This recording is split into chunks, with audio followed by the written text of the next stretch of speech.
Let's welcome to the stage Chief Executive Officer Anand Ishwaran.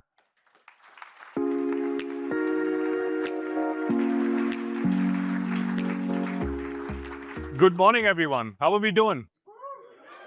That's awesome. It's incredible to see the buzz here. You know, Veeam is 20 years old. We are celebrating our 20th anniversary.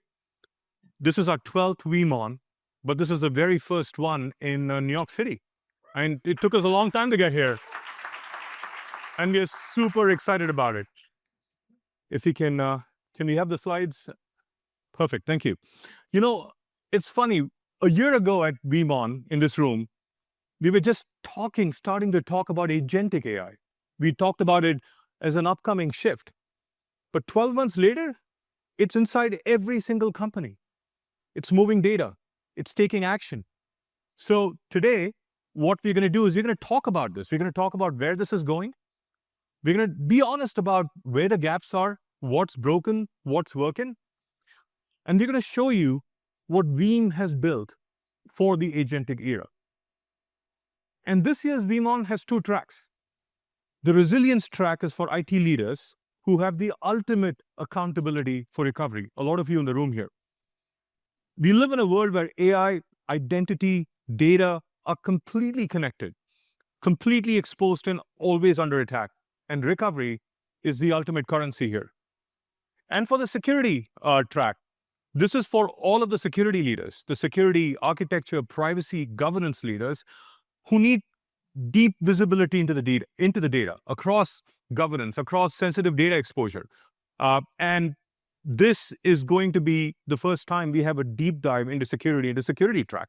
And hopefully all of you will find the time to actually sit down with the Veeam leaders. We have the expert bars, we have the technical experts here, we have our partners here. So please do take the time to spend time with them and go into the details. And Lab Wars is back. You know, if you've never done it, here's the deal with Lab Wars.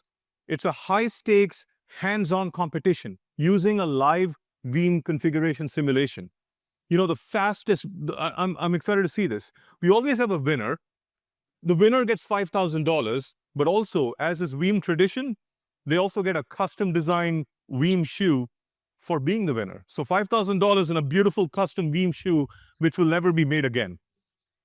The fastest and the most accurate operator gets to lay stakes to the shoe and the money. And as part of this, you're going to move between the Veeam data platform and security AI. So two sides of the same story. It is going to be live wire fun. And for the thousands of you joining us online, welcome. We have 11,000 at last count, and there is content specifically designed for you, both live and on demand.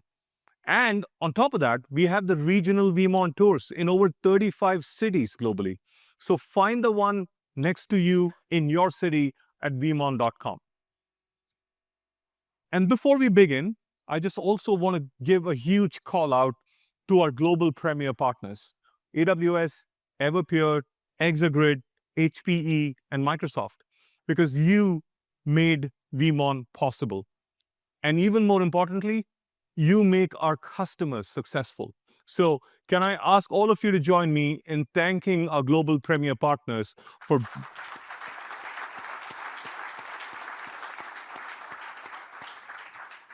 With that, I'm going to get going. So 20 years ago, we made a promise to every customer. When everything else breaks, we will make sure your business bounces back. And it is still the most important promise we make and keep every single day. Today, we protect over 550,000 customers in over 150 countries, and that's 80% of the Fortune 500. ARR, annual recurring revenue, is now north of $2 billion. More enterprises trust Veeam with their data than almost any other company. And while we are humbled with our #1 market share position, it didn't start there. It doesn't start there. It starts with all of you, our customers, our partners. We are so thankful for the validation from our customers. The first one for 4.8 out of 5 on Gartner Peer Insights. 7 straight years top rated on Trust Radius. And thank you to our 34,000 plus partners for naming us the 2025 CRN Product of the Year. I'm also very thankful to the analyst validations. We are the Gartner MQ leader for 9 consecutive years and highest for ability to execute for 6 years in a row. And security AI, we're going to talk a lot about that, ranks number 1 in GigaOm's recently published DSPM report. And finally, the verdict is just in 2 weeks back. IDC ranked us again the number 1 in worldwide market share. And we would not be here without all of you, our highly engaged customers, our partners. And by the way, when I say partners, Veeam has, Veeam is, and Veeam will always be a partner-first company. And our 20-year obsession with reliable recovery and trusted data. So from the bottom of our hearts, thank you, because you are the reason Veeam is at this juncture in our journey. Now, when ransomware hits, when a model drifts, when an agent goes rogue, when a region goes dark, Veeam always has your back. That has not changed. What has changed is the world we live in. And I want to spend the next few minutes telling you from what we see as Veeam from the vantage point we have. Not as a warning, but as an opportunity. And honestly, the biggest opportunity we have seen yet.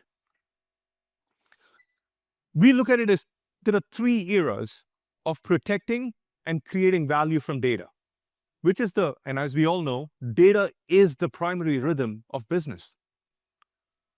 The first era, backup and recovery, it had one simple rule: assume, restore.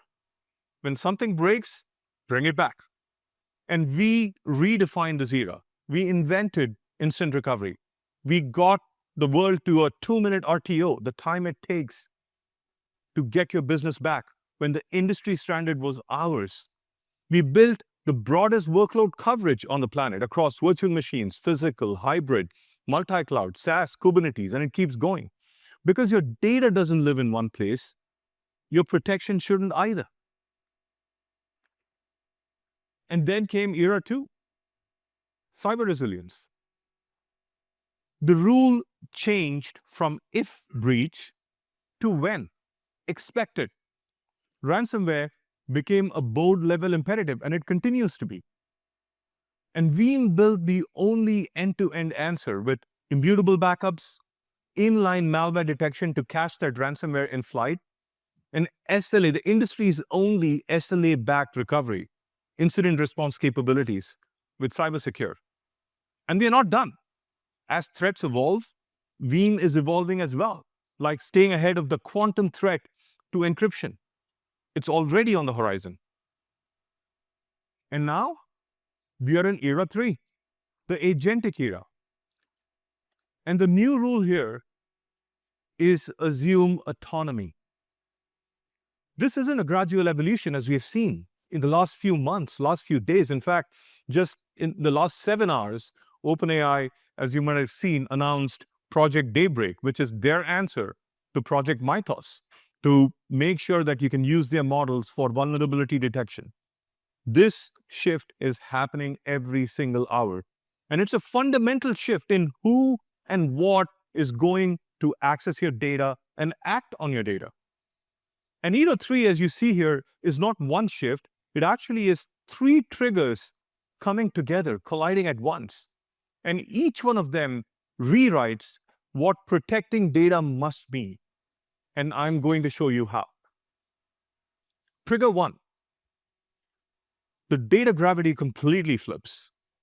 The average company uses 106 SaaS applications. Every one of them is siloed. Every one of them has their own permissions. Every one of them has their own copy of the truth. AI just unlocked all of it instantly. Because agents don't click through interfaces or UXs. They reach directly into every single system of record at once: your ERP, your CRM, your data warehouse, your emails, your files, your documents. Every system now is a live data engine. It's feeding models. Even more scary, it's informing decisions.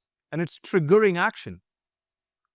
The unstructured data which was once inert, which was once dormant, is actually now in motion. And the scale is staggering. 230 zettabytes of data will be created just in 2026.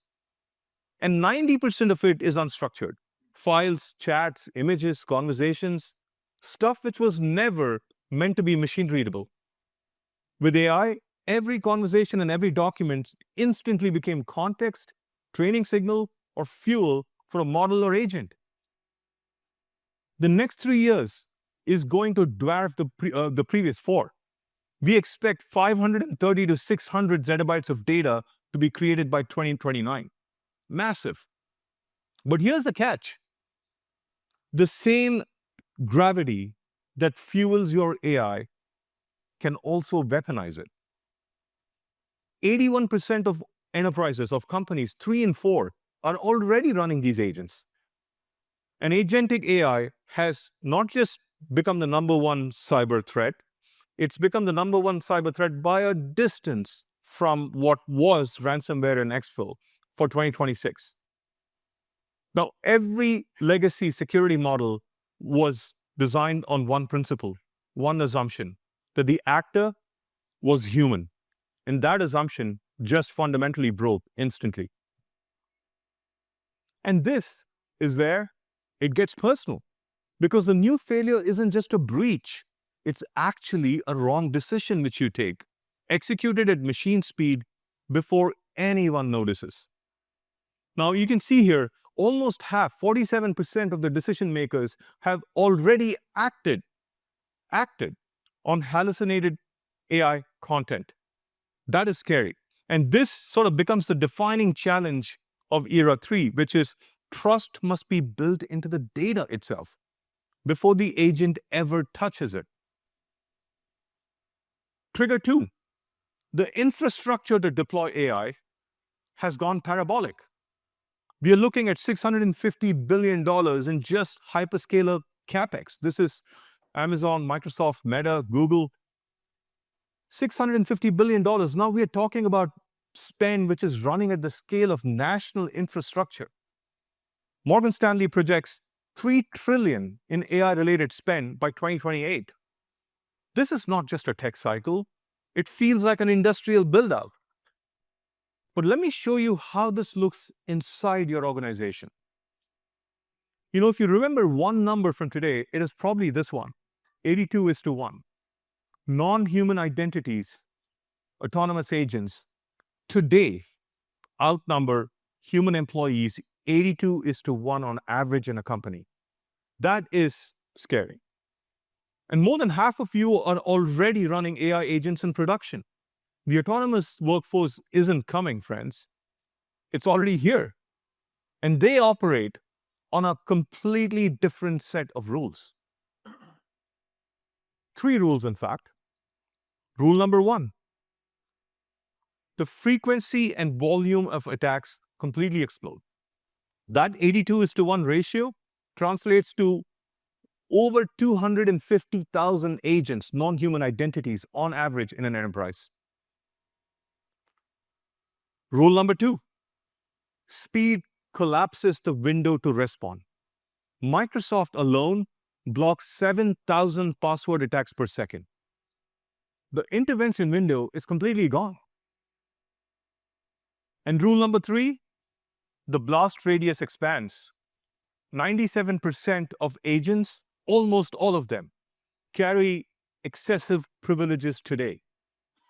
So you don't need to do a whole lot. You just need to compromise one of these 250,000 plus agents in an enterprise, in a company, and the consequences are company-wide before your incident bridge has even dialed in. And this isn't theoretical. Just look at the past few months here. The Cursor agent at Pocket OS deleted an entire production database and all backups in just 9 seconds. Or look at Amazon's own AI agent Kiro, autonomously deleted and recreated an AWS environment in mainland China. And that cost a 13-hour outage and 6.3 million lost orders. the impact is huge. Now, the thing is, neither of these was malicious.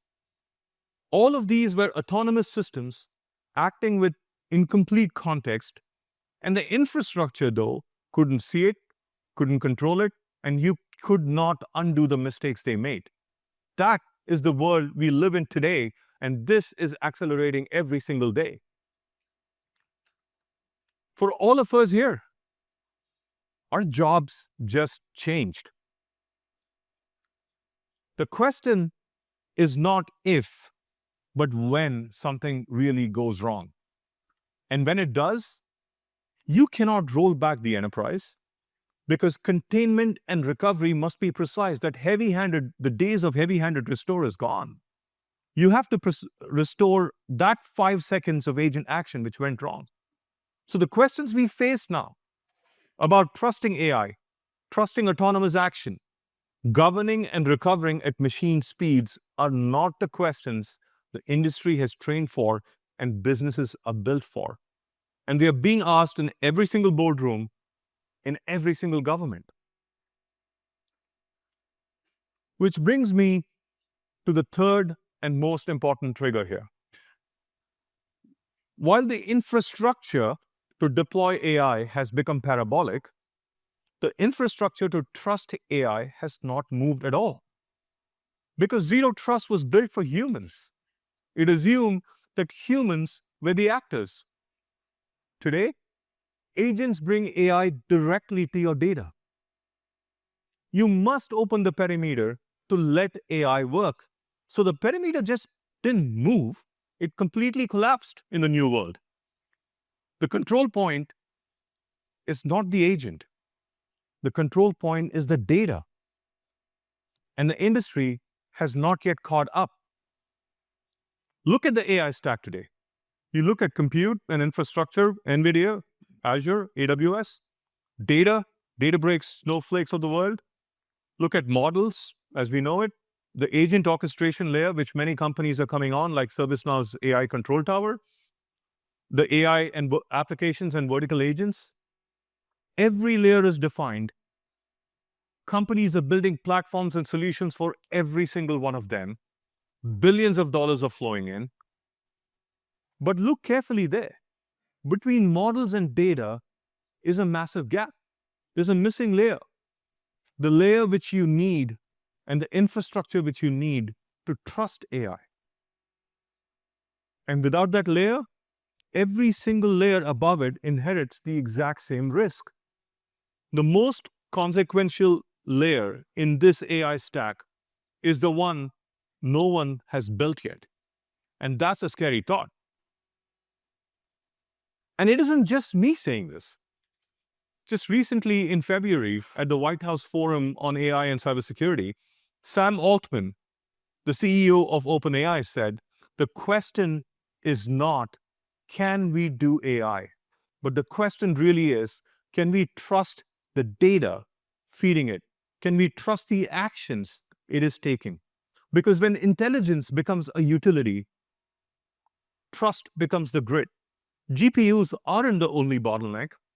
The ability to trust data is the real bottleneck. So the forces reshaping every company, every one of you here, are also the forces reshaping national infrastructure and sovereign data. Getting it wrong there is not just about revenue loss. It actually is measured in national security terms. And that's why, before we go on, there is no one better positioned to speak about this, to that reality than my next guest who's joined us here. And it's an absolute honor to introduce and welcome the White House National Cyber Director, the Honorable Sean Cairncross. Sean, please come on up.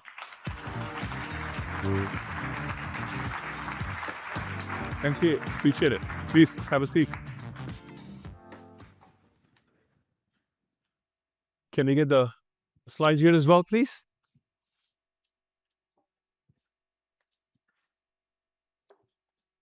Brilliant. Director Cairncross was in a different part of New York with a meeting which ended at 9:40. So that is pretty amazing that you were actually able to make it here in time. We do our best to serve. What can I say?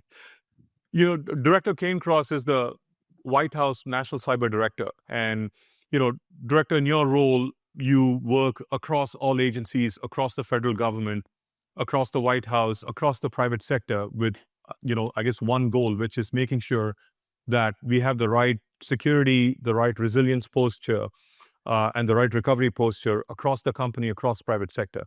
That's an incredible vantage point you sit in, and I'm so thankful you were able to make some time for us here today. No, thank you for having me on. It's good to see you again. And I think it's important to get out and talk to industry as much as possible. And so I want to thank everyone in the audience for your time and attention today. Oh, absolutely. So just in March, President Trump released the cybersecurity strategy for America, which, I read all of it. By the way, it was concise, it was precise, and it was refreshing. It was also a fundamental mindset shift in some of the topics. Like the first one said that, we will shift the perspective from just playing defense, which is absorbing the cost of cyber attacks, to making sure that every person who is indulging in this understands the consequence of it. So I have two questions on that, which is, that's a mindset shift. So what is it that drove this shift? And in practice, what does it mean for everyone in the room? How should companies think about their new security posture? Sure. Well, I think I'd say a couple of things. The first is structurally, the way that our office is situated dovetails with the substance of what we're trying to do. And what I mean by that is, for so long in cyber, it wasn't recognized as its own domain. It was always adjacent to something else. It grew up under different authorities, through different agencies. We're utilizing it for different things. And we got to a point as a government where we realized we really didn't have a strategic architecture for what we're trying to do. What are we trying to achieve in cyberspace? How are we making sure that what we're doing tactically is in support of an overarching goal? And I think in the moment we're in technologically, and I'm sure we'll talk about it with artificial intelligence and agentic AI, what we're seeing is on the cybersecurity front, and you all in the audience know this better than I, defense, it's not enough just to play defense. And resiliency is a necessary component, and hardening defense is absolutely a priority, but there has to be more than that, because it's scaling, and the incentive scheme and the cost benefit on the attack side of this isn't positioned in a way that would slow this down. And so that's what the real mindset change behind the strategy is. We are going to use the whole of government to work with the private sector to demonstrate that cyberspace is a domain that the United States will protect. It protects our systems, it protects our citizens, and it needs the attention and priority strategically to do so. No, that makes a lot of sense. And in fact, one of the things I heard you say in the past is that if you make recovery and resiliency a core first principle in how every company approaches it, and recovery is near instant, then the consequences, for a cyber attacker, to hurt just completely goes away at that point. And that's correct. And so I think I think more and more you will see the incentive scheme getting behind patching and remediation that is done much more quickly. AI can be a tremendous tool in promoting that and pushing the computer science in that direction. But I think on the other side of the equation, there's deterrence in this space is a tricky concept. But at the end of the day, if a man or a woman is behind the decision-making chain, they respond to incentives. And knowing that engaging in these attacks risk a consequence is important. And that's, when the president signed into action a new national cyber strategy during the same signing, he signed a new executive order on cybercrime, designating ransomware and scan center groups as transnational criminal organizations. And what that's allowing is two things. The first is working collaboratively as an interagency to say, rather than just responding to these attacks, and we're talking, as you know, billions of dollars that are cost every year in these criminal operations, rather than just being on the responsive and on the defensive side of things, how can we work collectively as a government to put the attackers on the defensive for change? How can we make a strategic move that dents the incentive to engage in this behavior in this space? And so that's an exciting effort, and a big part of that will involve increased engagement with the private sector. You all have oversight and insight into the threat space here that we need. There is information that the government has that can be made more actionable and be made available more quickly to the private sector. An understanding of priorities and engagements is very important. And there are a number of things underway that I think are very exciting that bode well for the future in the space. And I think it's an important time to do it because, like I say, we're at a moment where if we don't take this step and shift our thinking here, the attackers will it'll increase. I mean, and the data says it as well. 80% of all companies have had at least one cyber attack, ransomware incident in the last year. A quarter of them have had 3 or more. So the data, says it as well. I'll come back to the private sector conversation. It's an important one to tease out, bring out. The strategy the White House published also talks about AI as a critical tool for cyber defense. And at the same time, it talks about AI as a new surface area which needs to be secured. Yeah. So in your view, Director Cairncross, what should we be doing to secure emerging AI, which is changing every single day? And in your perspective, where do traditional cybersecurity frameworks not work? Sure. Well, the first thing I'd say is the development of AI is an incredible American innovation success story. This is something that can only happen in this country. And it's because of our incredible innovators. It's because the president has leaned so hard into the innovation and deployment side of things. And we have the people who are willing to risk the capital to make this system work. And so the step one is making sure that nothing is done to slow that innovation. But the other side of that is, because of the capacity of these tools moving forward, we've got to do this in collaboration with the private sector to move forward responsibly and securely, because the hardening of our critical infrastructure sectors, the hardening of our federal civilian architecture, our national security systems, will be dependent on these technologies moving forward and their ability to scale across these systems and play defense. So I think it is vital to defenders, to network defenders, and I think that scales out. Obviously, it's not just in the United States. We're impacted by things that happen around the world, so our international allies as well. But infusing that into the architecture on the defense side is going to be critical.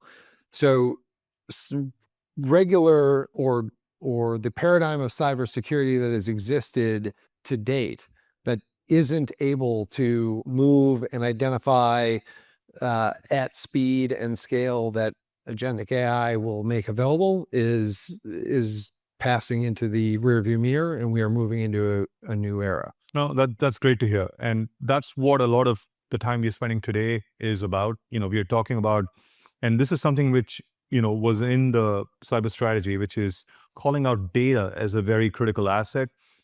Because usually when people talk about AI, people talk about infrastructure, of course, and models and computes. We are not talking enough about data, because if you can't trust the data which feeds the models in the first place, then you're just reacting, not being proactive. Correct.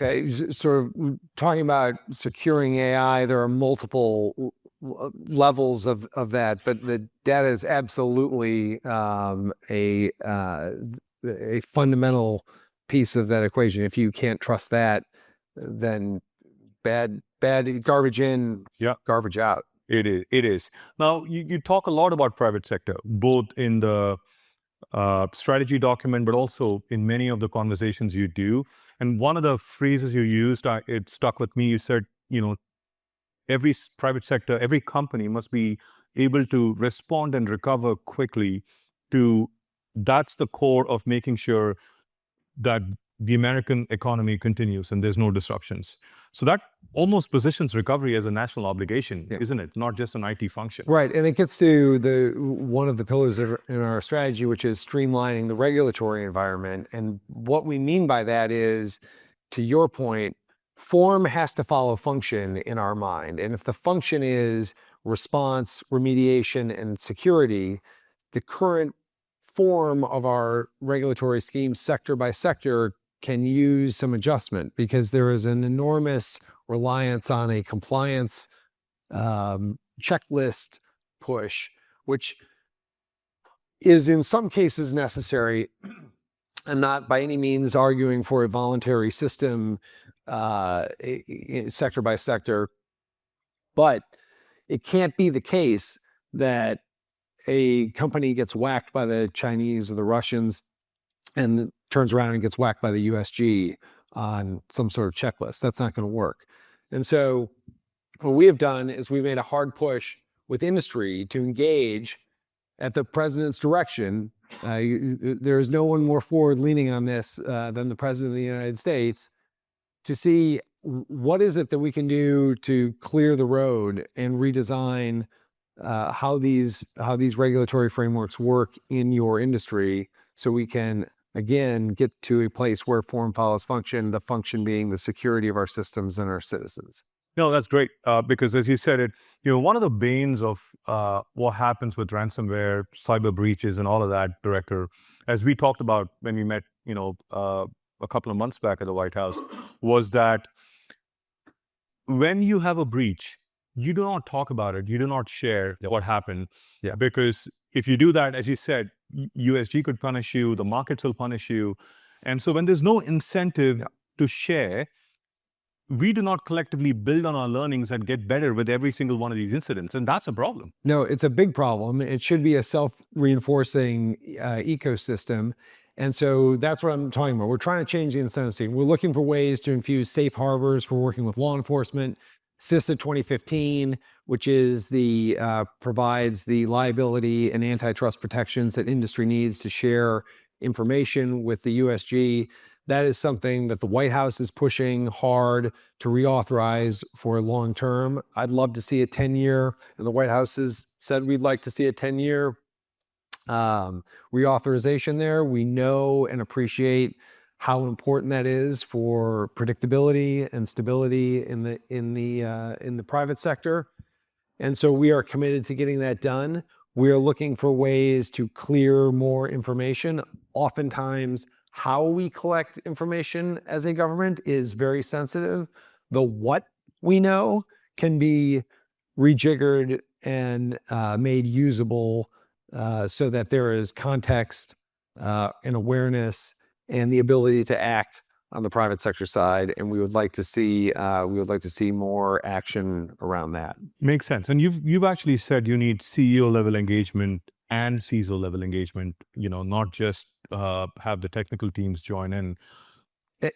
Yeah, and just to not to go ahead. Yeah. But what I was going to say, what we found, and I think what this domain has sort of suffered from, is there are technically brilliant people who tactically operate in this environment, but in DC, and maybe the same is true you find in boardrooms, there's a disconnect between that and the policymaking level. And so what we found in Washington is oftentimes the policymakers weren't understanding or weren't communicating well, and vice versa with the folks on the operational side of this.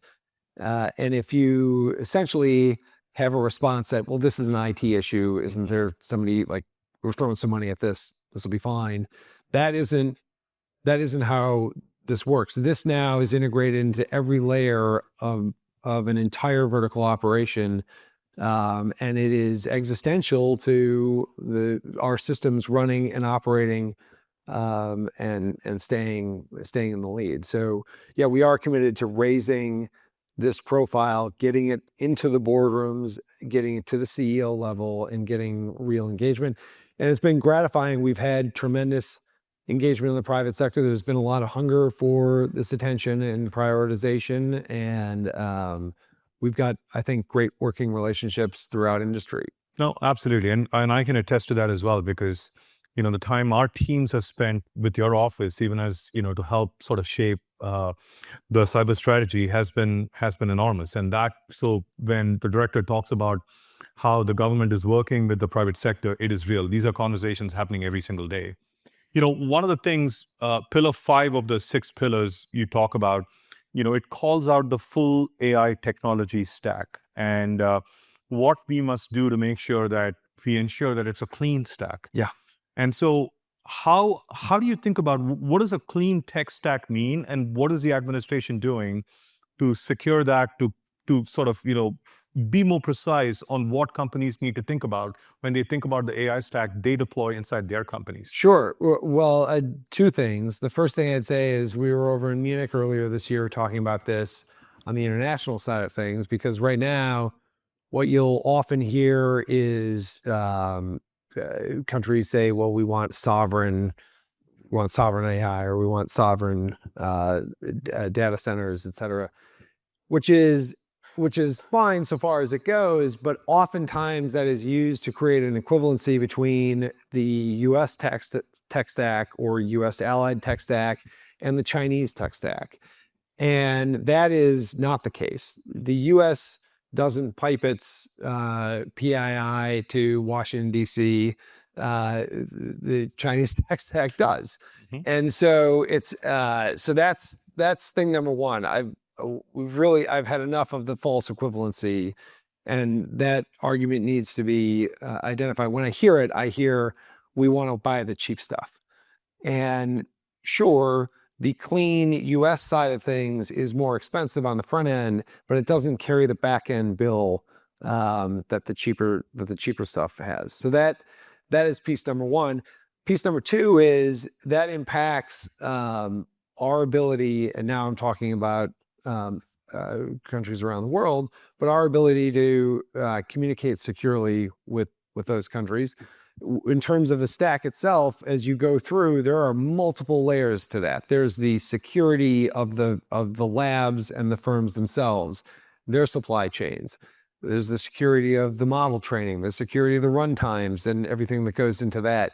There are the larger questions about where artificial intelligence sits in the balance of offense and defensive cyber operations, and use. And so I think it's a multi-layered question, but my answer is the entire AI is a component of your tech stack, but whether supply chain or cloud or whatever it is that you are using, the cleaner and more American you can make that, the safer you're going to be. That completely makes sense. And one of the things you pulled out here is that delicate balance which needs to exist between, you absolutely need guardrails for AI, but you need to balance that with how you regulate AI, because the bad actors are going to get access to this tech and they're going to be out there. And if, innovation is constrained by regulation, it is not a good place to be. So how do you balance that guardrails and making sure that the focus on innovation doesn't go away? Sure. Well, I think the first thing I'd say, like I can come back to this being a tremendous American success story. Part of, as I think everyone here knows, part of the development of this technology is making sure that it's deployed and used. That is how we train models. That's how they become more effective. That is how we stay in the lead in this race. And so balancing that with security responsibly, I think, takes a cooperative relationship between the USG and the private sector, and that is what we are engaged in building. We are not looking to build some sort of bureaucracy that's going to sit atop and certify models, et cetera. That is going in the other direction that would harm innovation. We are looking to accelerate it. Makes sense. Last question for you, Director. You have this incredible vantage point. The White House sits at the center of the US government's, and has an incredible view of the entire cyber threat landscape. So if you were to look at, all of the private sector, all the companies here, and sort of share, is there anything which you would tell them they need to do, like one thing they need to do better? Or is there any concern you would share when you look at the near future, which we need to act on? Well, the first thing I would say is you all, we rely on everyone in this audience. You run the systems that everyone relies on. The USG doesn't do that. That's all of you. And so what we are looking for is to help you, to play a role that is positive, that adds to your resiliency, that increases the interconnectivity between sectors so that we harden our systems, our priority critical infrastructure systems, to make sure that we can respond to incidents, both on the private sector side of things and the USG side of things. So there is not friction. And to that end, I would love engagement from folks in this audience. If you haven't heard from our office, if you'd like to, please reach out. If you're wondering about something you're doing, if you think there's something that we're not paying attention to that we should, or there's some friction point that's being created in the USG, pick up the phone. Don't sit and wonder. Don't go out and complain to the to the media about it. You pick up the phone, we will respond, and that would be important engagement, and we look forward to having it. Wonderful. Director, thank you. I know your schedule is incredibly busy. Thank you for still making the time and fighting New York traffic and being here in 20 minutes after your meeting. So it's a pleasure to be here. Thank you all. Really appreciate it. Thank you. Yeah, great to see you. Yeah, let's see you.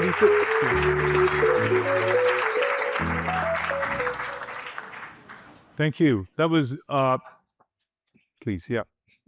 What I would say is, as the chairs are being moved, is the amount of time we've spent with the director's office to be a part of how we shape public policy has been huge. So when he talks about the need for private sector to actually work together with the government in this very important phase as cyber evolves, as the agentic era takes shape, is super critical. And they mean what they say. We've been deeply involved with them as the policy is being shaped. But what I take from that conversation is pretty simple, which is resilience, cybersecurity, where the agentic AI innovations are going. It's no longer just an IT, a tech conversation. Trust, recovery, continuity, these are now economic and national policies. Before the conversation with Director Cairncross, I was talking about the evolution of the agentic era. So let me just get back to that, which is what does infrastructure, if you can go back to the previous slide, what does the infrastructure to trust AI really look like? Because I talked about the fact that the infrastructure to deploy AI is parabolic. So what about the infrastructure to trust? Now, what we think about, we say there are four things. The first, you've got to understand your data at a very, very granular level, at a data element level, across data, across identity, across AI. Not just at a database level or an S3 bucket level, but at a granular data element level. You've got to have complete context. What are the identities? What are the policies? What are the entitlements? They need to travel with the data across its entire life cycle, across all environments, across live data and backups. Number three, runtime enforcement. You must enforce policies before the agent actually acts, before it gets to that agent context window, and it must be fully identity aware. And number four, precision remediation. When things go wrong, you can't recover to the last known safe state 3 days back. That's going to kill your business. When you have 250,000 agents acting in your enterprise on average, that is going to kill your business. Remediation needs to be precise. You must be able to undo just those 5 seconds of agent action, just that one element in a file which got changed, which was wrong. You need to be able to undo that with precision. And to be able to do that, you can only do that when multiple domains come together as one in one unified data fabric. And that is why we honestly made the boldest move in Veeam's history, which is in December 2025, we acquired Security AI.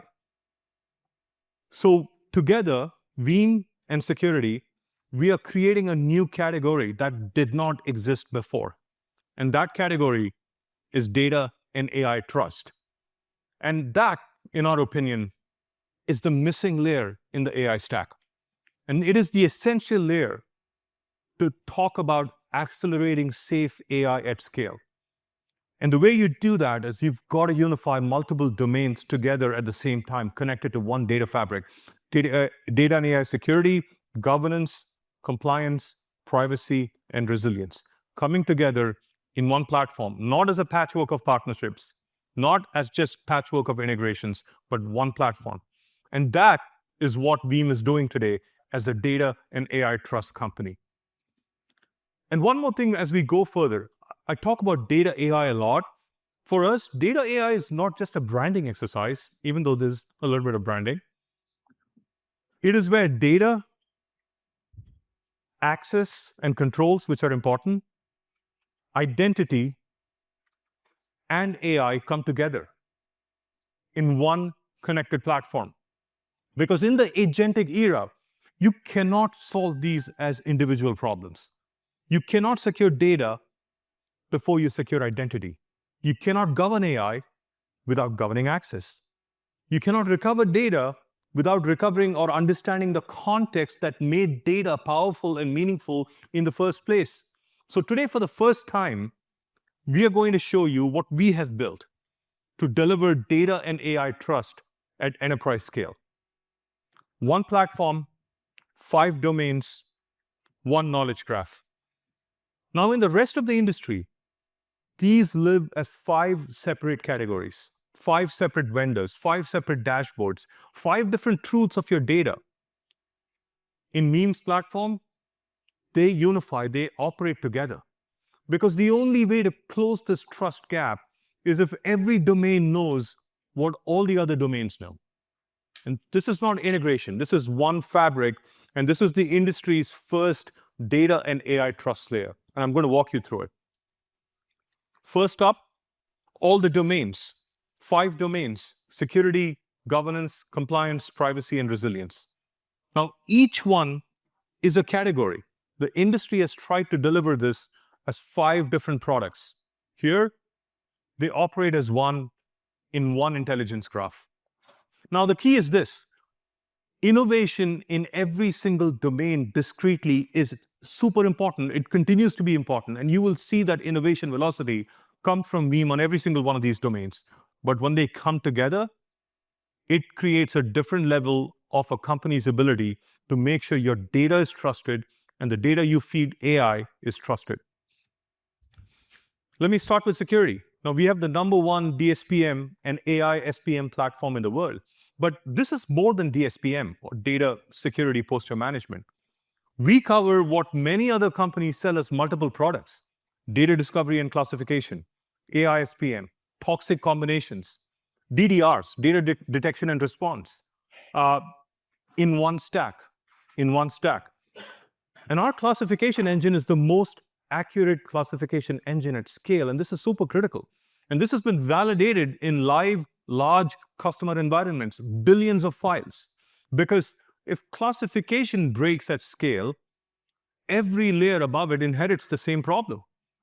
So in practice, the CISO doesn't walk in on Monday and asks for a posture report. She walks in to say or understand what specific files are at risk, who can touch them, who touched them, what models can see them, and what can she do about it right now today. That's the opportunity, and that's the problem we try to solve. Number 2, governance. Everyone is reaching for the same answer. Just wrap controls around the agent, monitor it, intercepted at runtime. It's all about the agent. And that has a fatal flaw. Because if your control point is the agent, you are only protected against the agents you know about and you directly manage. But shadow agents never show up in any registry. And that's where our approach is fundamentally different. Our control point is not the agent, it's the data. It's data which is classified, masked, identity-aware, and access controlled at the source. So an overprivileged agent, which is, as we saw, almost every single one of them, known or unknown, registered or rogue, doesn't get a warning. It actually just gets a brick wall. You don't need to know every agent in your stack to be safe from them. Compliance. Look at all the regulations happening in the industry. EU AI Act, which is, in August, it triggers a massive set of fines, 3% of global turnover if you have an issue. DORA, GDPR, HIPAA, the NIST AI RMF, 18 new state laws, AI state laws in the United States alone in the last 12 months. At Veeam, we map 100 plus regulatory frameworks right out of the box and generate the evidence that regulators and the boards actually need, auditable and defensible proof right away. So when a regulator asks, show me the data which AI saw, when, under what consent, and prove it, you have the answer instantly. Privacy. This is where consent, data subject rights, DSARs, data minimization, purpose limitation, cross-border transfer controls, everything is automated out of the box. In an agentic era, privacy is not a one-time consent problem, it is continuous. Because every time an agent reads a record, the question is, did the consent cover this purpose for this user, for this jurisdiction, for this AI model? Our platform answers all of that and automatically, real-time, enforces policy at a data element level. And finally, data resilience. This is where Veeam was born. 20 years ago, with 550,000 plus customers, #1 globally. We protect everything from virtual machines to cloud to physical SaaS containers with immutable backups, the fastest RTOs, the time it takes to restore, and more recovery options than anybody else. With inline malware detection, entropy analysis, we can verify that the data is clean before it ever touches production, so you're not restoring the malware back with the data into production. But here's the honest truth. In the agentic era, all of that is table stakes. The old model was built for human mistakes or geographic disasters. Restore the snapshot, recover the system, all is good. But agents, moving at machine speed, making dozens of targeted changes per second, that cascading effect compounds before your first alert ever fires. What you need now is precision resilience, the ability to undo exactly what went wrong, just as I said. And that precision is only possible because of our intelligence graph, which I'm going to talk about. You can't undo a whole system anymore.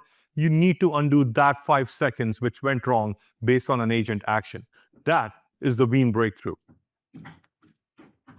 Now, here is a question all of you should be asking. How do these 5 domains stay coherent?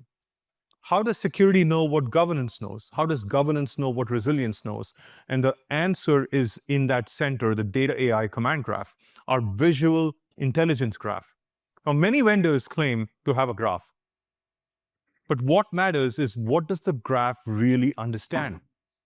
Our intelligence graph has over 300 plus connectors across every environment, identity, policy, AI model.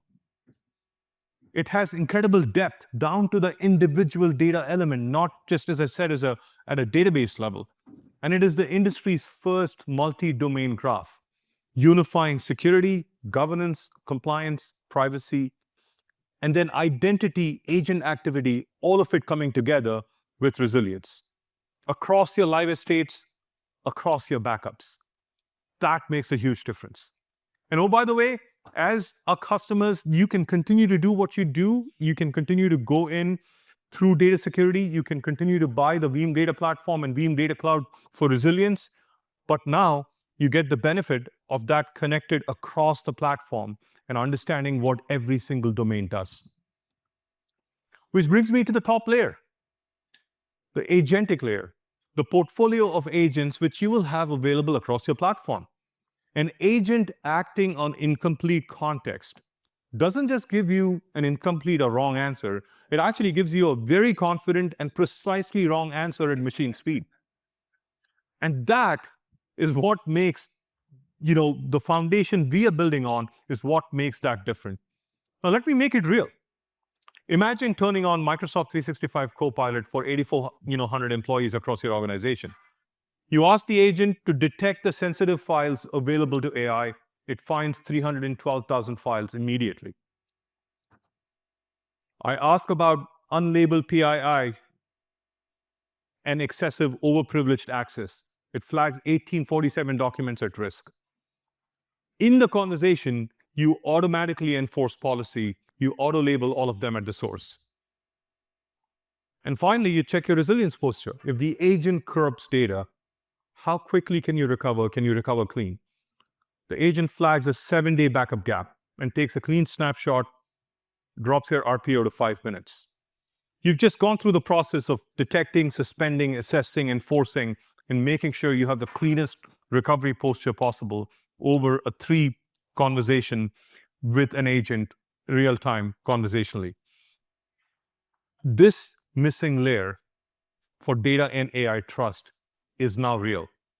Veeam is building that infrastructure to deliver data and AI trust at enterprise scale. And everything I've described here is not a vision. It's not something which is going to come in a year. It is product truth today.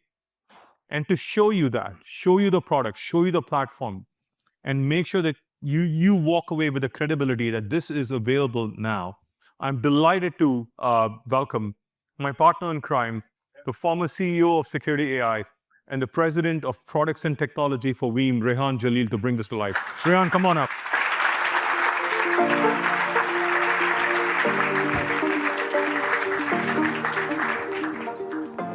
Well, we're going to double click from where Anand brought to what we are here about. So let's first think about the AI certainly is the most transformative technology that humanity has ever seen. We know that.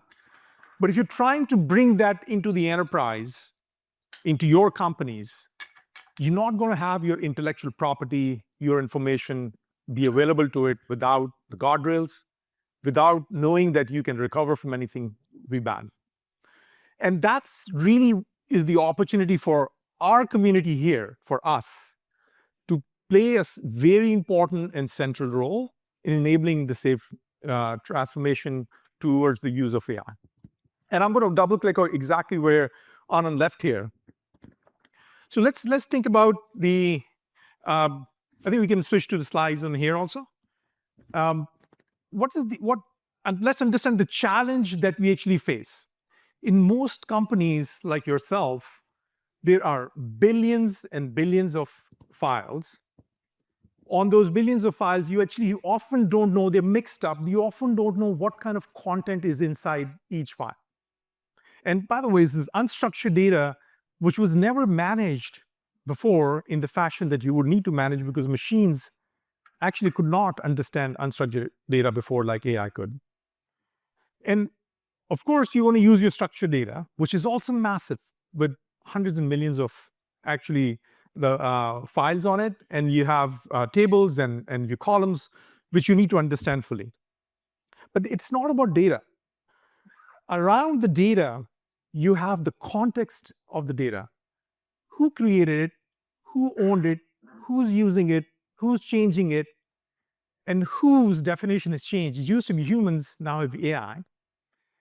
And permissions, in terms of what permissions this data has and what permission it should have, that brings a lot of complexity if you can just imagine on these billions of files and millions of tables and columns in there. And of course, data is spread across all these different systems. Historically, what we have looked at these things in more silos. Our data security vertical. But frankly, if you're looking at it purely from data, you often don't fully understand identity. You don't fully understand access. You don't understand the context around it, but it has worked so far. Identity and access has been looked at a bit in silos, but if you're looking from identity lens, you often don't understand data very well. And similarly, now if you look at AI, and if you look at in silo, you won't really fully understand what this AI can actually really do. So which means they cannot stay in silos. We have to rethink the whole thing. Let me make it real. In a real AI system, how does it really behave? You have an agent which often is brainless. It requires brains, which is the LLMs. The LLMs requires data to be trained or tuned. But agents, if they really want to do anything meaningful, they have to touch your systems. They have to have tools. And these agents are serving, hopefully, humans, or they could be completely be autonomous. And these agents can talk to other agents. If you try to address this thing in silos of AI, silos of data, silos of identity, obviously it cannot be addressed very easily. You really need to rethink the whole stack. And that's what we're going to show you, that how we really rethought the whole stack and brought it together. So at the heart of it, if you really think about this thing, is actually a graph problem. You want to understand this thing as a full system, not in silos and separation. And to understand this as a full system, the core foundation of it is the graph engine. Essentially, if you think about data, regardless of where it is, in your public cloud, on your private data centers, within your SaaS services, in data warehouses, modern ones like Snowflake or Databricks, and more, of course, in your models, in AI systems, across everywhere, if you can understand not only the data, but its social setup, like a social network of data, that's what we call data AI command graph, then you actually have a full source of truth, not in isolation of data, identity, and AI, and regulatory things on, but as a whole picture. And if you can bring in it your rule book, your business processes, and in it, if actually there is full knowledge of all regulatory compliance information that keeps changing, then you actually have one common source of truth, the fabric, on top of which you can apply different controls using this knowledge. And this is literally the context. People talk about context graph. This was built many, many years back and is so relevant at this point for you to go and take your companies on a safe journey to enable the safe AI. I'm going to double click how this graph is at the center of this platform, which we call Data AI Command Platform, which connects to hundreds and hundreds of data systems and establish this knowledge based on it. And of course, you have the layer of all key controls on data tied to security, privacy, governance, compliance, as well as resilience that comes through. What I'm going to do is to talk through each layer in detail and show you what it really means. So first thing, let's understand the data AI intelligence, which is literally is going to be used in your day-to-day resilience operations, but making it much more thoughtful, much more precise, and useful in the AI era where you want precision. You want to know exactly what happened, you want to recover back from it. So let's first understand what the intelligence layer is going to do. And of course, it feeds into all other key controls on security and privacy and compliance and governance. But this is the foundation layer. And let me double click what it really means. Now, where is this intelligence about? This intelligence is about wherever your data is. And where is your data? It's not one place, right? It's in not one cloud. It's often in multiple clouds. And it is within that cloud, it's not just one thing. You have diversity of data systems for structured, unstructured, streaming data. It's in any of those systems. It's in your SaaS services that data goes to third parties and heavily gets used. And there's not one, there are hundreds of different SaaS services. Is your data that often, even today, a lot of data is in the private data center. So it's data that sits there. And then there are some very modern new systems like Databricks, Snowflake. Your data sits in those systems. You want one layer, like a command center, where you have visibility into all data and all dimensions of it coming through. So first, you really need very broad coverage of data, not different tools for different type of systems. That's just the starting point. Hundreds and hundreds of different integrations on which you actually have this visibility. But let's understand what kind of dimensions of intelligence that is needed to automate things, be compliant. The first thing, if you have data, all data is not equal. Some data is very sensitive, very high value. It could be your intellectual property. It could be your source code. It could be the PII, personal information that you collect from your consumers, and you have very explicit regulatory compliance requirements on it. But if it's all mixed up, you don't know, then you can't be surgical about what policies you want to apply. So classification, the efficacy of it, the speed with which you can do and classify data becomes very, very important. But even when you classify the data, you want to attach it to all data more automatically, whether it's structured or unstructured, and have the whole context. On the right side, what you're seeing is not only it classifies with every file, every column, every stream, what is sensitive, but it attaches it to the context. Who created it, who owned it, who's acting on it. That is where the true power actually comes from. You're going to see that in some of the things that I'm going to talk through. You have access understanding. Who has access to this data? Think about an organization with thousands of employees, tens of thousands, and the complexity comes in not just understanding data, but understanding who has access and who should or should not have access to data, and how do you enforce and apply that at any given time? Because people keep changing roles, new people keep coming into the company, and it has to stay in a hygiene state. So which means, again, the knowledge graph can really help you to understand the full context, not in isolation, not access and identity in isolation, but very much intertwined with actual understanding of the data. Then you have AI, understanding what AI is operating inside your company already. Anytime you need to know what AI agents and AI models are active, what data they can touch, and what are they really doing. This gives you that additional context tied to your data and access, but AI also. Then data subject intelligence. So this is very much tied to the individual rights that humans have, that if they give you their data and you hold them in your companies, they have very specific rights. The data belongs to that individual. You need to know whose data it is. The people data graph inside it actually helps you do that.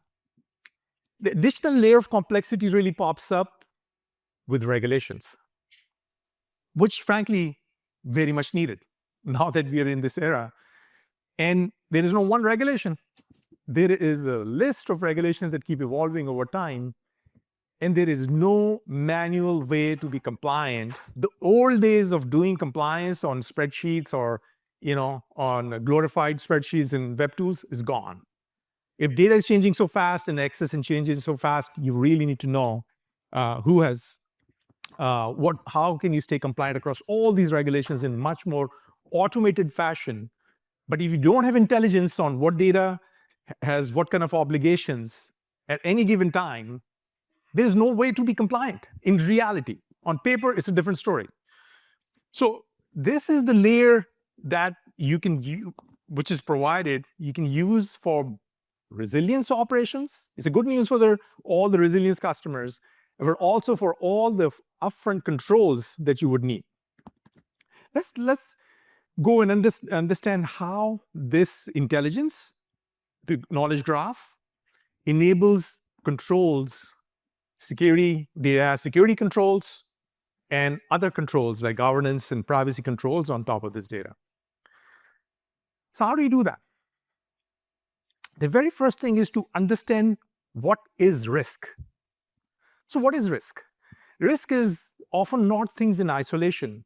Risk is often a combination of things. If they come together, is risky. For instance, if there is sensitive data and it's a rogue agent touching this sensitive data, or an agent which is not authorized to be actually using this data is using it, and this data is going somewhere, that combination of things is what makes it risky. If there is sensitive data locked up, you will have sensitive data. It's not risky. But if there's sensitive data and it is exposed to the people who should not be seeing it, that is risk. How would you find that? See, that's where the power of the data AI command graph comes into it, because you can have a library of rules out of box that will help you find all kinds of risks. So what are the different risks? Fundamentally, this is the risk people really care about. It is exposure of data risk. Nobody wants data to be going out of the company, sensitive data particularly. If there is intellectual property, who would want it to be exposed? It is wrong access. Inside a company, it's very siloed access on a need-to-know basis that actually needs to be enforced. If there is overprivileges, you would want to know at any given time. It's the risk of AI using, maybe learning from it, maybe sharing it with the wrong people. It's a risk of you violating your privacy obligations. If you don't know that there's a violation going on, you cannot do anything about it. It's the risk of all other compliance.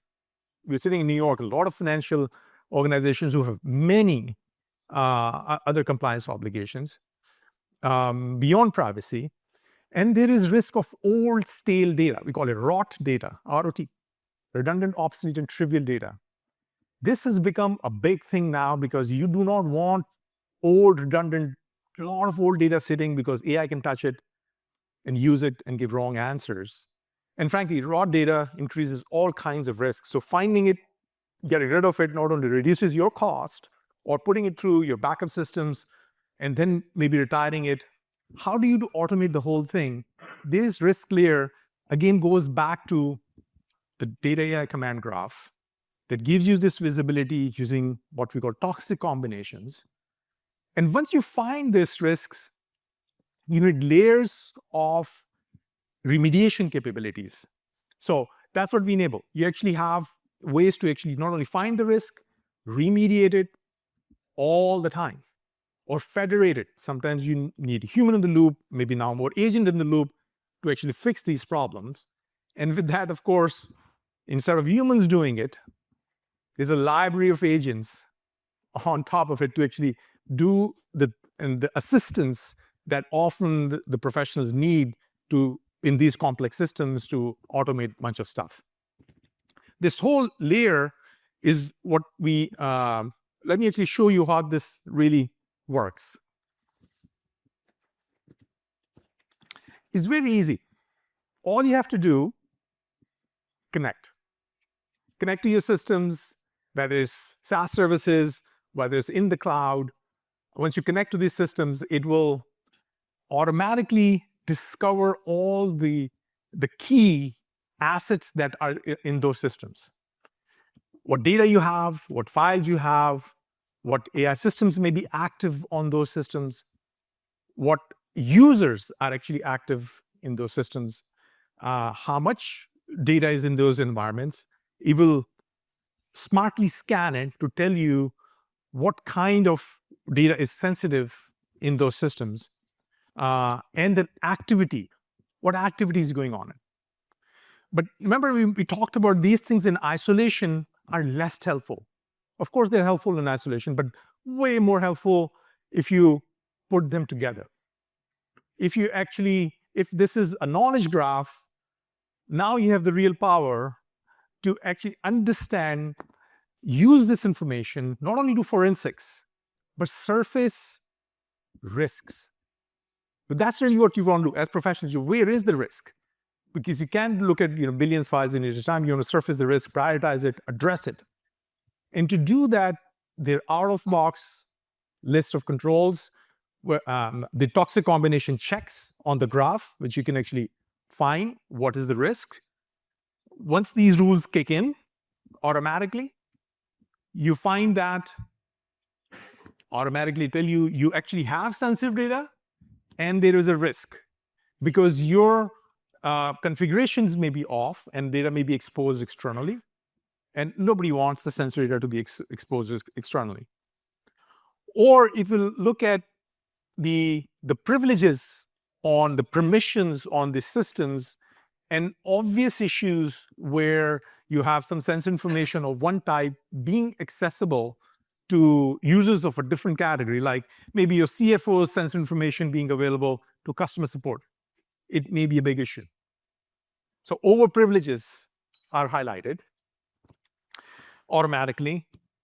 If you actually have a privacy issue, you can actually automatically expose where is the PII, and there are other layers above it which can help you do data subject rights, automation, and all. But that's highlighted. And rot risk. There are some basic checks automatically. It tells you if your data is very old, it looks stale, nobody has touched it, it has sensitive information, it looks like a rot risk. And by the way, if you want to change these rules on what rot means for you, adjust the knob, it will find you the customized version of what the rot should be for you. And of course, helps you to remediate those. The library of compliance information and the rule checks will kick in. It will highlight from EU Act to NIST ARMF framework to PCI to HIPAA. It will actually kick in and highlight that you have different compliance obligations, and this data in these places looks like you should be paying attention to based on the way it is stored, based on how it's being accessed, and based on many, many, many rules that these compliance obligations require you to have. Essentially, you simply connect it, and from connection, you actually have the full visibility of the risks. You didn't have to find it yourself. It will surface it for you. But finding the risks only is not really the objective. How do you remediate those risks? How do you automate those remediation of those risks? How do you often federate? Sometimes people need to look at it before you actually make some changes, because cyber professionals sometimes can make a judgment call and make a change, and other times you have to go to the owner of the data. How do you automate some of those processes or streamline those processes? They're part of the platform. And this has to be done at hyperspeed, at hyperscale. And why that is? The reason is there is the mass volume of data that exists and is growing, that if you don't have a modern architecture like the one that's in this platform, you will never be able to catch up. It has to be at a massive speed that you should be able to finish this work, and the scale that it should operate should be at tens to hundreds of petabytes of data. And that's what our data AI security stack actually enables. Now we're going to switch to talk about, so what we have seen so far is that you have intelligence layer, data AI, powered by the data AI command graph, enabling this data security. And we're going to talk how the same powerful graph engine is going to be now enabling the resilience layer. Now, when we talk about resilience, I'm going to talk about two distinct advancements that we're doing on the resilience sides.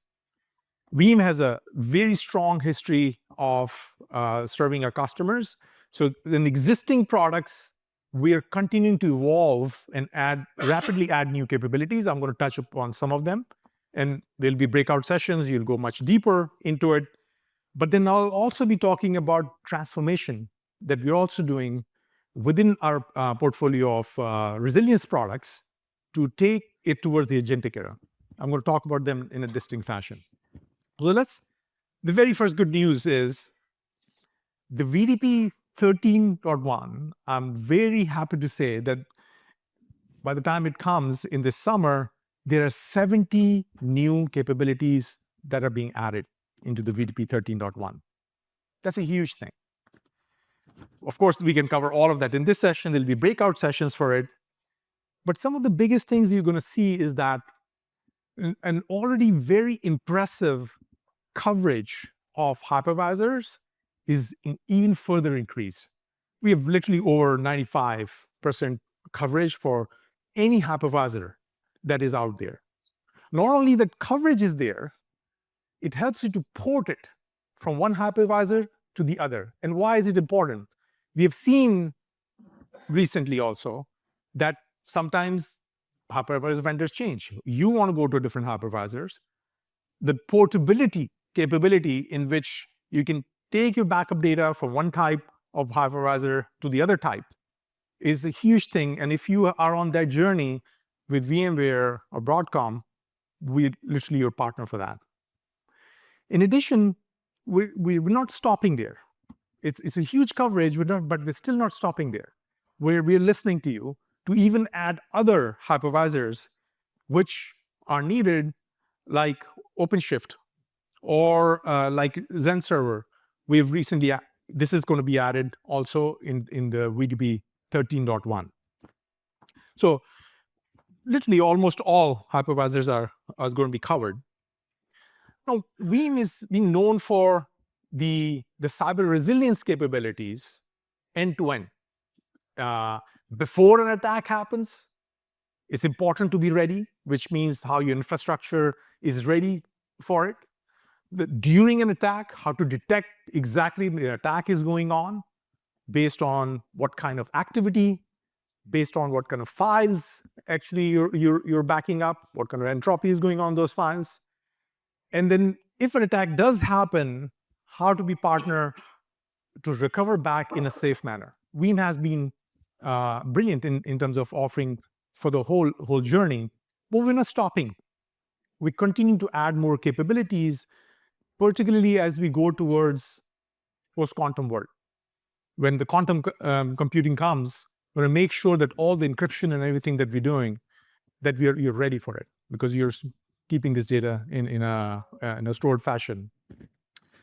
We have also identity being such an important piece. How do you do recovery for identity in a much more in a swift manner? We've added more capabilities of AD forest recovery into the products. Talking about that, without Veeam tools, if somebody wants to do it manually and look it up and tries to do it manually, it is a very tedious exercise to do AD forest recovery. Whereas using these two new capabilities, literally be a couple of flicks, a few minutes, and you actually have full recovery of the AD forest. And that's also coming in VD 13.1. And by the way, there's a long list of things we're going to cover as part of our breakout session in depth. What I want to talk a bit about is how we advancing the entire stack of resilience and taking it towards very modern era of when the agents make a mistake, how do you actually are able to recover from it, and how this can be very much automated and reliable, and you can shrink the amount of time that it takes to actually do the recovery, even when agents make a mistake. So that's let's say this is our stack. We have full coverage from very extensive coverage of hypervisors, and of course, coverage for identity systems, SaaS systems, public cloud, and variety of data systems. But we're not stopping there. So baseline is you're going to see this year a very rapid expansion of more coverage. More identity systems, you're going to see that coming. You're going to see a lot more SaaS services being backed up. You're going to see a lot of the way we will do the public cloud backups, you're going to see rapid expansion coming, and I'm going to explain that, and new kind of data systems. But it's not just about increasing the coverage, it's about what capabilities above it we are adding that will enable you to be ready for the agentic era is about precision. Because if an agent makes a mistake on a certain data element or a certain data file, you would want to know that that actually was a mistake, right? You would want to know that if you want to recover which files you want to recover, what was the mistakes. And to do that is not possible till you actually have the intelligence and this global search capabilities. You have different kinds of policies that you would want to have. You want to have different kinds of ways to define what you want to recover. And those whole layer, I'll explain to you what we're adding in addition to adding new workloads on top of it. And if that wasn't enough, you want to make sure that you have assistance from an AI-first experience. So if you don't choose to, you don't come to the console to click here and there, you ask an agent to do that for you. If you want to find something, you ask an agent to find for you. That if a malicious agent made a mistake, you will have another agent sitting here watching it. You can ask it. You can say, well, which agent made a mistake? It will tell you what agent made a mistake. Maybe you can tell to basically recover from it or nuke that agent. It will do. This is an agent that you can rely on. There's a library of agents on top of it that you will be seeing to assist you be ready. And why is that needed? Because agents will operate at a massive scale and in a blazing speed. So to make sure that there's a match against that level of volume of activity, as well as the precision that is needed, that another agent is there to actually help you against agents that are making mistakes. These are agents that are on your side, making sure that your system is protected and is reliable. It's agent against agents. And we want to give you those agents that not only makes your job easy, but is always watching and always ready to help you through the process. So let me talk through how we're planning to introduce it. Very important thing is to make sure our existing VDP customers are the first ones we pay attention to. As Anand mentioned, we have over 500,000 customers, and a lot of them have VDP platform. And we want to make sure we bring these capabilities in a way that you can use that with no migration that is needed.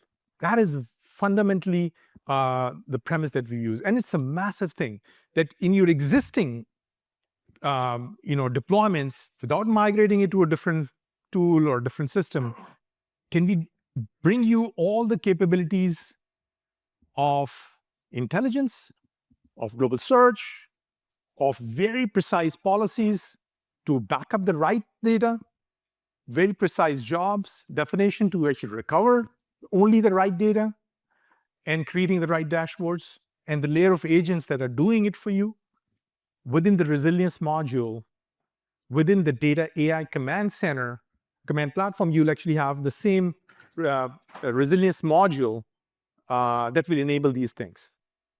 And it'll be very easy to get going. So you're thinking, if I'm an existing customer of VDP, how will I get all this? Let me just show you. Very easy. We want to make sure that for you to start using these capabilities, it is just few clicks. And you would not have to migrate your data. And it's as simple as this button on the left. You click on it and get a bit educated about what you're about to get, sign it up, and boom, you land into a cloud-based console.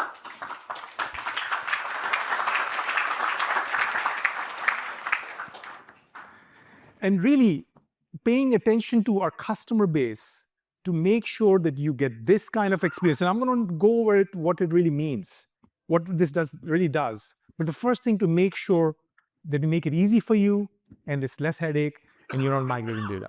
But what do you get? Let's go with that. Understand, if you don't understand the data, what data is there, if you don't have intelligence about it, if you can't search the things that you're searching for, maybe you're searching for what did an agent do?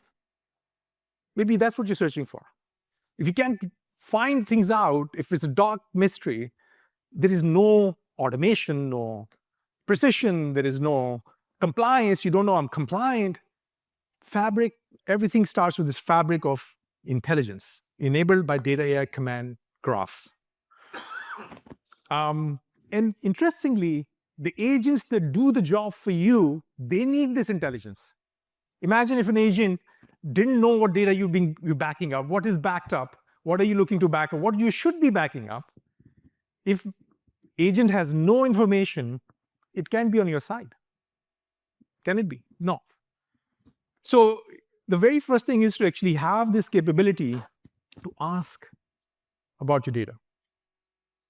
Right? Maybe you're asking about virtual machines, maybe you're asking about files, maybe you're asking about users, maybe you're asking about compliance. You can just ask. And not only you can ask, it will give you that information, but voluntarily, it'll give you more. It will educate you more to say, not only that you have this data that's sitting, well, how does it relate to your rest of the environment? How does it relate to the rest of the environment? Because all your decisions are always in a context. No decision that you can take is without full context. It's very difficult. Let's say if you say, I want to be compliant to PCI. Well, you need to first find the data. You need to find which data has actually PCI information. You will then find which repos it's sitting in, and maybe then surgically do something about it. It's all about the context. So what you just saw is voluntarily giving you way more context available, and not just to you, but to the agent that is going to sit on top, which I'm going to show you. It's going to use this context to make your life easy and be on your side to defend you and make the systems to be more resilient. It doesn't stop here. As humans, we want to consume, understand if things are going okay. We want our dashboards. We want to see what is going on. What if there's an agent that just builds a dashboard for you? There is one. You just ask it to build a dashboard, build a widget, it's right there. But the difference is the dashboards that typically get done, they cannot be pretty pictures, they have to be very actionable. If the dashboard is a pretty picture and it's not actionable, you cannot drill down and understand why that is. You understand the causation and correlation. That dashboard is just a pretty picture. Some use maybe. But the beauty of this dashboard, which is highly customizable, not only an agent helps you build it, many are out of box, but agent can help you build it. They're actionable. You can pretty much click on any metric and give you, voluntarily, it'll give you much more so. Let's see how it works. First of all, you have this out-of-box dashboards to give you full context of what data you have and all. But you can drill down to any metric out there, and it gives you, again, the same core context of the information that you just clicked on. You didn't have to run, large exercises to understand it. It is just there on your fingertips. And frankly, it's just on the fingertips of the agents that are going to sit on top to make the resilience more automated and more compliant, more trustworthy. So you can be that professional within the organization who can go in front of all the execs and say, look, we feel pretty good that we're resilient, and we can turn on the agents to do the things that they need to be doing. It doesn't stop there. You want to define the policies that are very precise. You want surgical automation. Not automation, but surgical automation. What does that mean? If an agent is turned on, and it can touch certain files, because of this access permissions, you want to make sure that it can actually do the job, and it can actually is being backed up. Because if you're not backing up the data, you cannot recover back from it. So precision policies are going to be important. And that's where you're seeing that these graph-based policies right here in the center define the full context and say, back those things up for me, is the magic. You can precisely define. This can also tell you exactly how you can stay compliant. Similarly, if you want to recovery, just ask an agent, which files were deleted by the AI agents? We'll tell you exactly what files were deleted, but doesn't stop there. You can say, please go ahead and recover. Precision recovery. You can enable that with it. So essentially what you've seen here in all these that are existing customer base will have access to this richness of capabilities. But we're not going to stop there. We're rapidly adding new workloads directly into this resilience module within the data AI command platform. So all new workloads rapidly, you're going to see that coming in there, which will have multiple deployment models and very specific focus on identity resilience as a priority. Why? Because identity, if it's compromised, all your systems could actually be down, right? So we're adding new workloads specifically focused on identity as an experience. Now, we know many of our customers have VDC, M365, or AD, or in Kasten. They will all attach to this resilience module within data AI command platform. So, which means one unified experience in one place and all the richness of capabilities that you just saw, and also the systems of the AI agents that are there. And I'm very happy to say that you can connect this. We just announced it, that Intelligent Resilience Ops for M365 on VDC, you can actually have that be available to you, which will give you all these capabilities that we just talked about also. But let me bring it home. Let's think about if we combine these three dimensions together, resilience, intelligence, and security, what does it enable? We're gonna switch to show you how it works. Very simple. What you really want to do if you want to bring all three dimensions, remember we talked about three different kind of domains in the same platform, which means about understanding what AI is doing, which is about more about AI security, data security, protecting AI, which is also about data security and all, but then undo AI, precisely to recover back from it. I'm going to show you all three things. Because it's in one platform, it's absolutely possible. Again, very simple. You connect your live system, which you also back up. It will discover all assets that exist in those systems. And it will stitch the graph, create the knowledge graph that is needed. Now you're ready and know precisely what AI agents are running and the context of it. What are they doing? What permissions they have? What sensitivity are they touching? Which means the guardrails to protect against the activities of these agents, you not only want to recover, before that you want to protect against it, the actions that are being taken.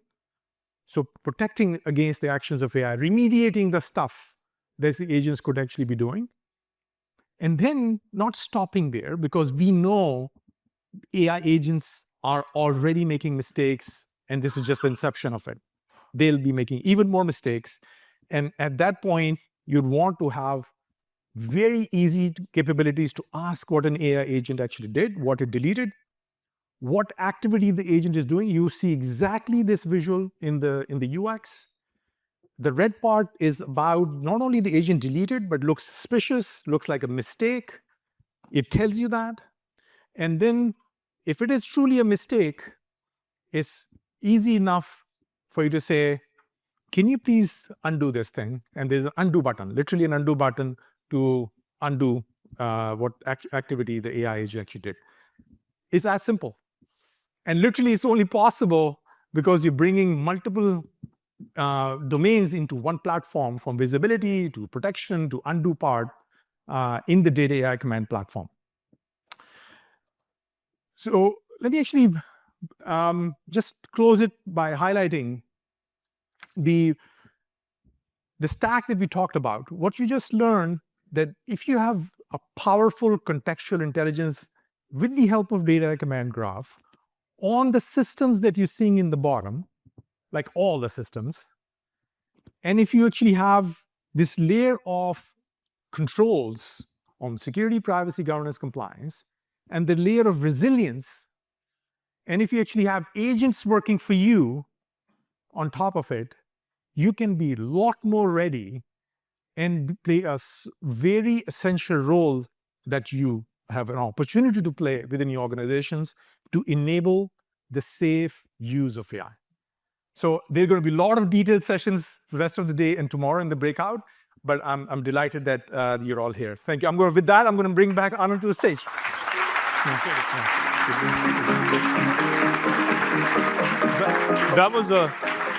Thank you. That was a great walkthrough of what is coming. I just want to make sure a couple of things, is amplified, which is Veeam Data Platform 13.1, Veeam Intelligent ResOps, which Rehan just walked through. That's the integrated power of Veeam and security coming alive for your Microsoft 365 estate. We also previewed resilience connected to the data AI command platform. Now, this gives you, for every one of these customers, it gives you hybrid SaaS capabilities for your on-prem VDP. This is going to be super critical. We talked about just a few of the more than 70 capabilities coming as part of 13.1. And we're going to go through a lot of these details in the breakouts and the next couple of weeks, but this is innovation at warp speed, and expect this pace of innovation to continue throughout 2026. But there's one more thing, because you can't navigate uncharted territory, which we are all in, without a map or a roadmap. So we built one in partnership with McKinsey and informed by over 300 CIOs and CISOs. We're announcing the Data and AI Trust Maturity Model. Now, a lot of you used our data resilience maturity model, which we had launched a couple of years back in a very effective way to create your own roadmaps for effective resilience. In line with Veeam's evolution from being a data resilience company to being a data and AI trust company, this is a practical, prescriptive roadmap for the path no one has ever walked before. 4 pillars: making sure your data is understood, making sure your data is secured, making sure you have the best resilience posture possible, and making sure you have the right approach for unleashing your data for AI. So 4 pillars, 12 dimensions, 49 sub-dimensions within each of these, and 5 maturity levels across all capabilities to make sure that your data is going to make sure you are able to be successful in your company's transformation for AI. It shows where you are today. It shows where you need to get to. It shows you the milestones along the way. You'll get an objective scorecard like this, benchmarked against your peers, showing you where the opportunities are, where the gaps are, what are the quick wins you can focus on first. Because our goal isn't just to sell you a platform, a little bit is, but it is also to give you a roadmap and be the partner that walks it with you. Scan this QR code if you have a moment on the screen, because it'll give you a lot more details about the data and AI trust maturity model, or stop by the Veeam expert bar right outside here. Our team will run you through the details and your roadmap to the agentic enterprise. So let me bring this all home with one story, which is in 1800s, scientists treated electricity and magnetism as 2 separate forces, completely different rules, different disciplines, different teams.